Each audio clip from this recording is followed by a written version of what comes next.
Howdy all, I'm Adam Renaissance Nerd, and we have been waiting for this. James Gunn is giving his first real glimpse at what his new DCU is going to be. Now, it has just dropped about 12 minutes ago. I have not watched it yet. We're going to watch together. I'm going to give you my live reaction as we watch this. So, without further ado, let's not delay this anymore. Let's go big screen on it. There we go. And let's do this together. All right, here we go.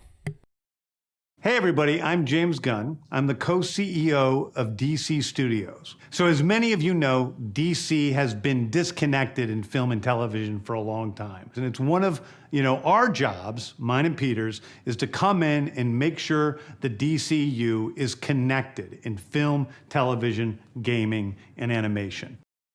All right, we've already known that. We already knew that he was going to connect everything across the board. One giant connected thing, movies, TV, video games. So that's nothing new in the first 20 seconds.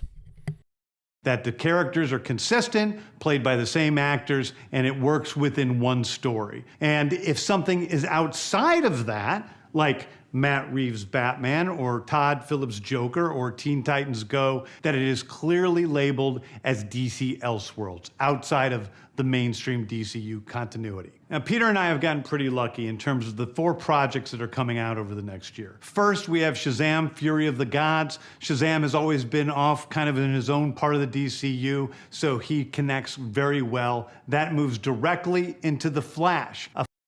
So they're keeping Shazam. That's what it sounds like there. And now we're going to hear about The Flash. Fantastic movie that I really love that resets the entire DC universe. Then to move. All right, there. He just said it. The Flash is going to reset everything.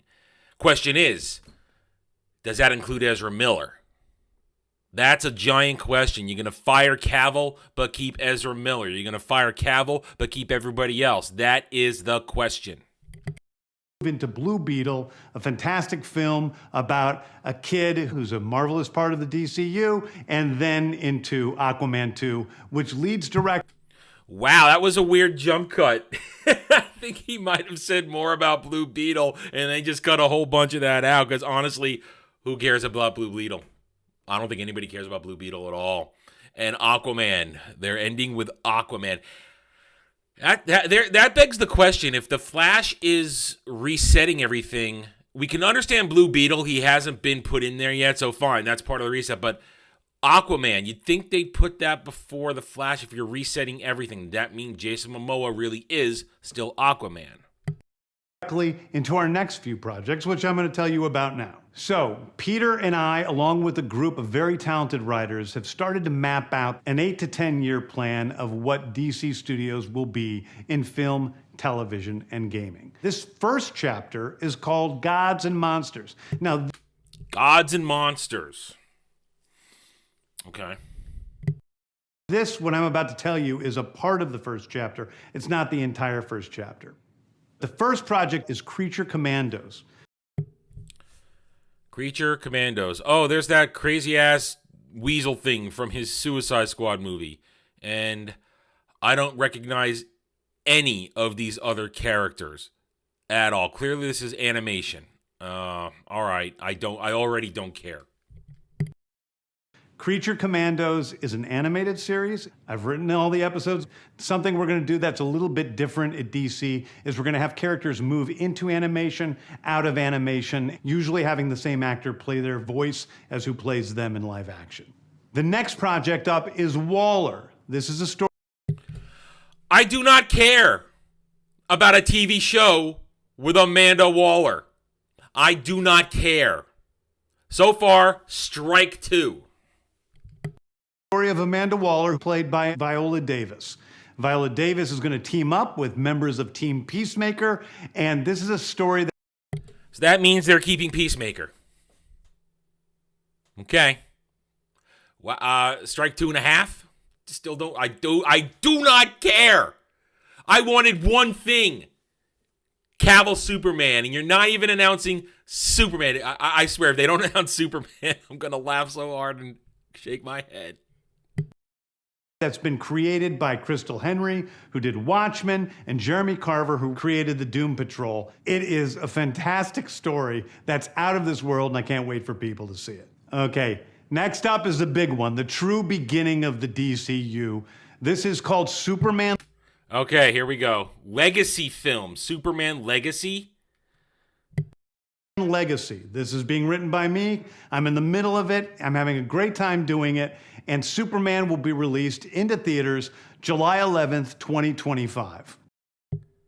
July 11th, 2025. We are currently in, well, it's January 31st, 2023. Wow. Essentially 2 years. Essentially 2 years before we get a Superman movie, and it's not Henry Cavill. They're going to have to so convince me to go see this with the casting. It all hinges on casting. And James Gunn writing this, he's not. I agree with many others have said. James Gunn isn't the guy you want writing a Superman story. Superman isn't quirky. Superman has a specific type of story to be told, where it's grounded.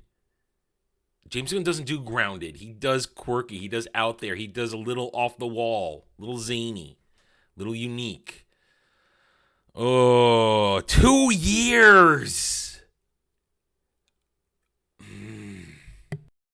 Okay, the next thing is a big premiere HBO television series called Lanterns. This is a story of a couple of Green Lanterns, John Stewart and Hal Jordan.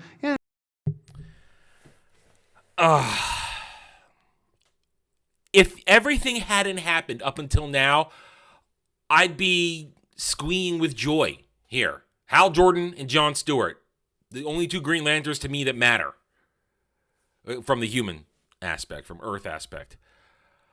But I'm not excited. Lanterns, I'm just not excited. And we have a few other lanterns peppered in there, but this is really a terrestrial-based TV show, which is almost like True Detective, with a couple of Green Lanterns who are space cops watching over Precinct Earth. In it, they discover a terrifying mystery that ties into our larger story of the DCU. Next is a big movie called The Authority. The Authority is a passion project of mine. It's based on the marvelous Wildstorm characters. I'm not the biggest DC guy. I don't know everything. I know a lot about the main stuff and this, but I don't know this. I've never heard of this. And just looking at this, I don't care. Where's a DCU Batman? Not the Matt Reeves, the Batman. Where's a DCU Batman? Where's a DCU Wonder Woman? Why aren't you laying the groundwork for world's finest, James Gunn? We are now bringing into the DCU and will interact with all of our primary DCU characters. The Authority are a group of superheroes who think the world is broken and they want to fix it by any means necessary. I think it's a very different look at superheroes. We're doing a television series called Paradise Lost. Paradise Lost is the story of Paradise Island, usually known as Themyscira, which is the birthplace of Wonder Woman. It's almost like Game of Thrones with Westeros, but with all of the inhabitants of Paradise Island. The introduction... Wait a minute, wait. So you're going to give me a Themyscira story without Diana, without Wonder Woman? I don't care! Oh, I'm sorry, we're losing a lot here. ...of the DCU's Batman is The Brave and the Bold. The Brave and the Bold is the story of Batman and his actual son, Damian Wayne. This is based on Grant Morrison's... All right, I have no problem with Damian Wayne Robin, but we're skipping over Dick. You're not going to give me Dick Grayson Robin and Batman. You're not going to start there so that we can get okay, so here it is, Brave and Bold. You got your Batman film. Okay, and again, I'm watching this first time. Where's my Batman movie? Here's your DCU Batman movie, but, going straight to Damian without any sort of Ra's al Ghul buildup, Talia al Ghul buildup? I don't know. great comic book run. Damian Wayne is my favorite Robin. He's a little assassin who Batman tries to get in line. And so this is the story of the two of them and the beginning of sort of the Bat family in the DCU. I see. That's a mistake. Damian Wayne is the endgame Robin. He's like, well, maybe not endgame Robin, but he's the tail end of the Robins. Where's Dick? Where's Tim? Jason? I mean, we know Jason's fate to Red Hood, but I mean, if this is your starting of the Bat family, this to right here. We got a minute and a half left, almost a little over a minute and a half left. If this is his choice, he's doing it based on his favorite. I understand that you'll have a lot of passion behind it, but this is.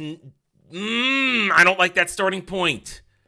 You're skipping over a lot of what makes the Bat family, the different Robins. You're going to the late game Robin. Oh, ooh, woof.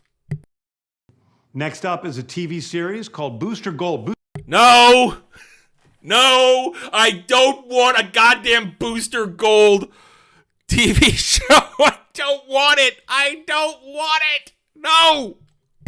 Booster Gold is one of comics' really popular cult heroes. He is a fascinating guy. He's a loser from the future who uses future technology to come back to present day and become a superhero so that people will love him. It is basically the superhero story of imposter syndrome on an HBO Max series. One of my favorite comic book series from last year was Tom King's run on Supergirl, Woman of Tomorrow.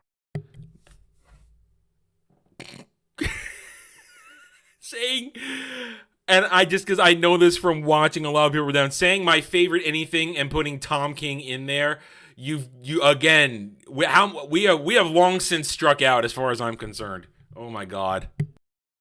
And so we're going to turn that into a big science fiction epic film. Now, Superman. So they're going straight to a Supergirl movie over Wonder Woman. Granted, I mean, but you had the original Helen Slater movie back in the day. We had the TV show on Arrowverse, which started off well, turned into shit. And you're going to this, but based on Tom King? Oh, God, no. Is a guy who was sent to Earth and raised by loving parents. Whereas Supergirl in this story, she is a character who was raised on a chunk of Krypton. She watched everybody around her perish in some terrible way. So she's a much more jaded character. And that brings me to Swamp Thing. I have no problem with Swamp Thing. And a film. Now, again, there's the cheesy ones from back in the day. That I personally enjoyed. I liked those ones back in the day. Just the one with Heather Locklear. Ooh, yeah. And I know there was a recent TV show that started off well and failed, and people thought it might be good. And I don't know, Swamp Thing. No, I don't know. Dark horror story and the origins of the monster who is Swamp Thing. And although it's totally outside of the rest of the DCU, it will still feed into the rest of the stories. Anyway, those are the stories that I can tell you about right now. I've loved the DC characters since I was a child. They're incredibly important to me. I knew that this was a once-in-a-lifetime opportunity to do something very different. One of the things that's very important for me in all of these movies and TV series is that the director's vision and the vision of the writers and all of the creators is unique and something special. Storytelling is always king. That's all that matters to us. That's an important thing I heard him say there. Storytelling is king. Lore is king. Canon is king. I appreciate hearing that. And I want to be true to those stories. I want to be true to you guys and really give you something different than you've ever seen before. Anyway, thank you. All right, we're done with that.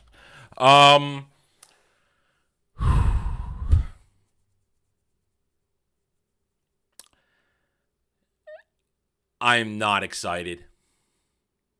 This is, I'm not going to say fail, but this does not inspire me. I am not inspired by this. I feel as though all right.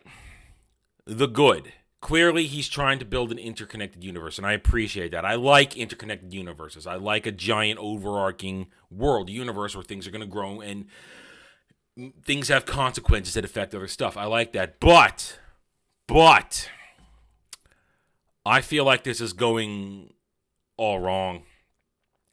He's giving into his desire to bring outside stuff that people don't know about. He's trying to pull another Guardians of the Galaxy. The Authority and a couple other things. He's trying to pull another Guardians of the Galaxy and grab something that's a little out there that regular people don't know about, or even normal, like average level DC fans like myself don't really know about. And he's trying to pull it in there and trying to get another Guardians of the Galaxy home run. But I don't see it. I don't see it. And what I don't see here is, in my opinion, everything in this first one should be building towards a world's finest. A true Batman and Superman pairing on screen. That should be your goal in this chapter 1, this part 1 of what they're doing. Because that would make people feel good.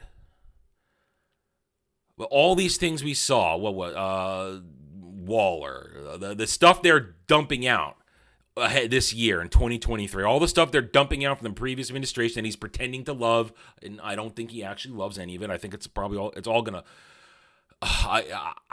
none of it bodes well. None of it bodes well for that. But then his stuff, 2 years for a Superman movie. That's a lot of time.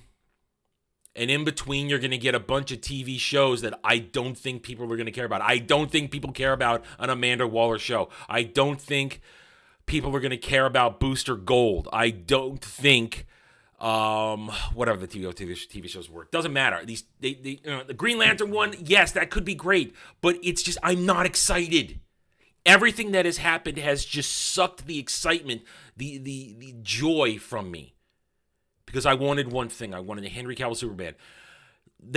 James Gunn and everybody he's going to be working with in the DC studios, they need to earn, not just my support, they need to earn my interest. I am not interested in any of this stuff. Are you interested in any of this stuff? Those of you watching this take, are you interested in anything in this? Do you have faith in any of this? I don't necessarily not have faith. I'm just not interested. Because I feel disconnected from all this. I see a lineup of stuff, a lot of it, which I don't care about. Again, I question if he loves Damian Wayne as Robin, but you're starting your Bat family with Batman and Damian Wayne Robin? I don't know. You're skipping over a lot of stuff to get to that point. I mean, that doesn't sit right with me. I'm just not feeling it. Not at all.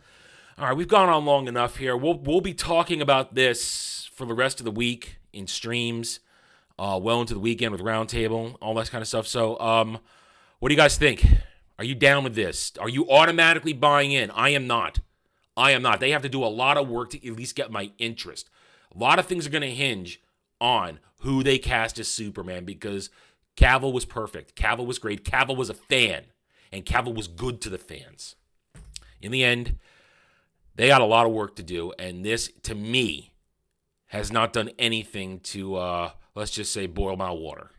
All right, I'm done. Thank you for watching this video. If you enjoyed it, a like would be very much appreciated. If you are new here, I invite you to subscribe to me right here on YouTube, where I hope to earn your trust and support using facts and logic, because facts and logic don't care about whiny fifis. Hit the notification button, share my video across social media if you like what I'm preaching, and by all means, leave comments. I really want to hear what you guys think. I care what you think as real fans. I do not care what the stands and the SJWs think, because 201, they're all cowards behind keyboard. Thank you again for watching this video. Take it easy. Thanks for watching, everybody. If you'd like to reach out to me, please email me at therarenerd@gmail.com for all channel business purposes. I am on Twitter now, mostly for promotion and sharing of videos, maybe a little shit stirring here and there, who knows, at @TheRenNerd. You can also find me at the Geeks and Gamers forums under @ROAS, and you can see me on Rumble and Odyssey under the Renaissance Nerd. Thanks again for watching. Take it easy.